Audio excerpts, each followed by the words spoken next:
ఏంట్రా ఇవన్నీ? కొవ్వు, విష పదార్థాలు, చెత్త అంతా నీ కడుపులోనే పోగేసుకున్నావు. ఇలా ఉంటే సమస్యలు తప్పవు.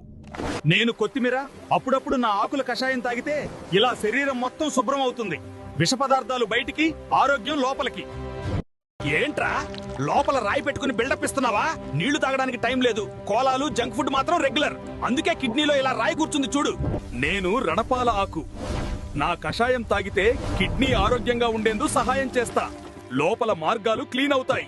నేను శనగ బెల్లం ప్రతిరోజు ఖాళీ కడుపుతో తింటే 15 రోజుల్లో శరీరం 5 రెట్లు బలంగా అవుతుంది. బలహీనత పారిపోతుంది. అర్థమైందా? నేను వెల్లుల్లి ప్రతిరోజు తింటే బలం పెరుగుతుంది, మగతనం మేల్కొంటుంది, బలహీనత పారిపోతుంది, శిలాజిత్ లాంటి ప్రభావం వస్తుంది. అర్థమైందా?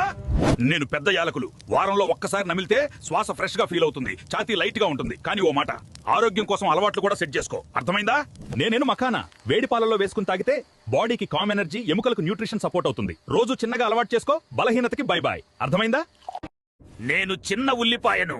రక్తంలోని కొవ్వును ఊడ్చి రక్త ప్రసరణ సాఫీగా జరిగేలా చేయడం నా పని. నేను అల్లం రక్తాన్ని పలుచగా చేసి రక్తంలో గడ్డలు ఏర్పడకుండా చేయడంలో సహాయపడతాను. నేను బీట్రూట్ ను రక్తాన్ని పెంచి రక్త ప్రసరణ మెరుగ్గా జరిగేలా చేయడంలో సహాయపడతాను.